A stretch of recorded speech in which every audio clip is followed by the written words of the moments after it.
कोणाचं पार्सल आहे? कुणी मागवलं?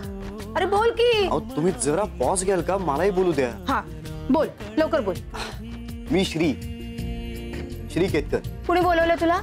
नाही बोलवलं नाही कोणी. मग विचारण्याला काही अर्थ? ओ लगेच दार काय लावताय? मी शेफ. शेख? आहा, दुबईवरून कोणी शेख आलाय? उंट कुठे बांधले तुम्ही? कसला उंट? ओ शेख नाही, शेफ. ते मोठ्या हॉटेलमध्ये काम करतात ना, कुक. अगं बाई, तुम्ही आमच्या नूपूरसाठी पार्सल घेऊन आलात का? मग तुम्ही इथे आलात तर तिकडे हॉटेलमध्ये जेवण कोण बनवतं? पार्सल कसलं? मी स्वतः आलोय. पर ते जाऊ दे, मला सांगा, तुम्ही हॉटेलमधल्या जेवणामध्ये एवढा सोडा का हो घालता? मी तुमच्या मालकाला सांगितलं पण होतं की तुमच्या आचाराला पाठवून द्या, मी त्याला जेवण बनवायला शिकवते. तू तोच आहेस का शेजारच्या हॉटेलमधला? मग असशील तर तुला विचारता नाही आलं का माझी वेळ आहे की नाही आहे? मॅडम तुम्ही आता रिकाम्या आहात का? हे विचारायची पद्धत नाही का? एकदम कसं काय घुसता रे तुम्ही घरामध्ये? अरे बोल ना, तर गप्प का? तेच मला बोलायचंय. जरा 2 वाक्यांमध्ये तुम्ही पॉज घ्याल का? हा बोल लवकर, मला वेळ नाहीये.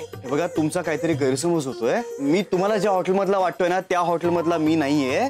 मी एका 5 स्टार हॉटेलमध्ये काम करतो शेफ म्हणून, आणि मी तुमच्या नूपूरला बघायला आलोय. तिला बघायला. अगं बाई, तू मुलगा लग्नासाठी बघायला? बाई कसं ग बाई माझं डोकं. या नाही या. उरत होते धडधड लाली गालावर आली, उरत होते धडधड लाली गालावर आली. बाईसाहेब, जिंग जिंग जिंग जिंग जिंग जिंग जिंग. बाईसाहेब, घरात कोणी आलं तर ते परत बाहेर जाऊ नये याची काळजी आपणच घ्यायला हवी ना. हो. अगं बाई, कोण आहे? हे शेफ आहेत, कुक. अरे वा, जा दाल खिचडी करून आण, मग पगाराचं बघू आपण. बाईसाहेब, अहो हे शेफ म्हणून आपल्याकडे काम करायला नाही आलेत, हे नूपूरसाठी आलेत. देखणे. थँक्यू नाही, सेम टू यू म्हणा. आमच्या घरात टेकू जास्त पण आरसे कमी, त्यामुळे प्रत्येकाला असंच वाटतं. तुम्ही बसा, मी सगळ्यांना सांगून येते. ऐका, नूपूरसाठी मी हा पिझ्झा आणलाय, त्याला द्याल प्लीज. अगं बाई, बरं झालं, तिने काही खाल्लंच नव्हतं. आवडलं मला स्थळ. बाईसाहेब, स्थळ नूपूरसाठी आलंय. हो तेच सांगते मी, हे स्थळ नूपूरसाठी आवडलंय मला. जा आज जाऊन सगळ्यांना सांगू नये.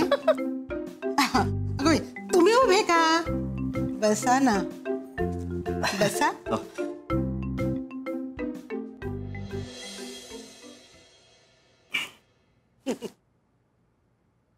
बर, तुमचे वडील काय करतात? नाही, वडील काय करतात तुमचे? काय नाही, रिटायर झाले आता. अय्या, म्हणजे सध्या आता ते घरातच असतील ना? हा, घरीच असतात. नाव काय त्यांचं? खडा. अय्या, म्हणजे तुम्ही नेपाळी आहात? नाही हो, तिथे तांदळात खडा. सफरचंदाचे काप नीट परतल्यानंतर त्यामध्ये दालचिनी पूड आणि मध घालून पुन्हा नीट परतून घ्यावं. बटर लावलेल्या ब्रेडवर सफरचंदाचे तुकडे, बदामाचे तुकडे, टुटी फ्रुटी, डार्क चॉकलेट आणि मीठ घालून दुसरा ब्रेडचा तुकडा त्यावर ठेवून वरच्या बाजूला बटर लावून घ्यावं. एका बाउलमध्ये स्ट्रॉबेरी सिरप आणि क्रीम घालून सॉस तयार करून घ्यावा. तयार सँडविच पॅन मध्ये बटरवर ग्रिल करून घ्यावं आणि स्ट्रॉबेरी सॉस बरोबर सर्व्ह करावं.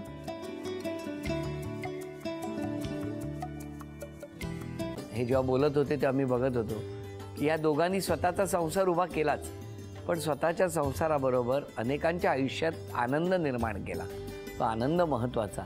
हसत राहा, आनंदी राहा असं म्हणत शुभेच्छा देऊया. आणि ही झी मराठीकडून भेटवस्तू डेव्हिड तुमच्यासाठी. अभिनंदन.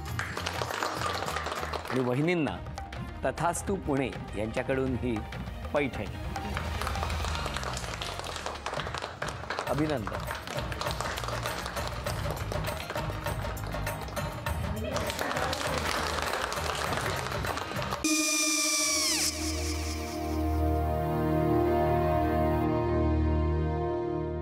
काय गो? हा, काय झालं?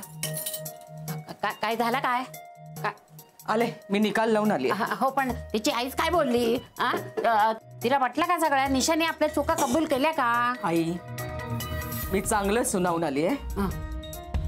त्या तिची बाजू घेत होत्या, पण मी लक्ष दिलं नाहीये. खूप झालं आता. चांगुलपणा खूप झाला. मऊ दिसलं ना की कोपऱ्याने खणतात ना माणसं, ते असं. काकू पण आईच म्हणली काय तिची, पटला काय ती का? मला माहिती. आई मी तुम्हाला नंतर फोन करते. हो आणि आई बाबा जे बोलले त्याचं वाईट नका वाटून घेऊ. सॉरी. सॉरी काय त्या? नेहा आले. आई मी येते. हो काकू येते.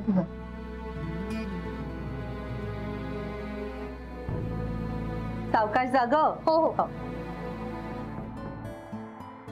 मग काय काकू, कधी उडवता लग्नाचा बार? बघूया.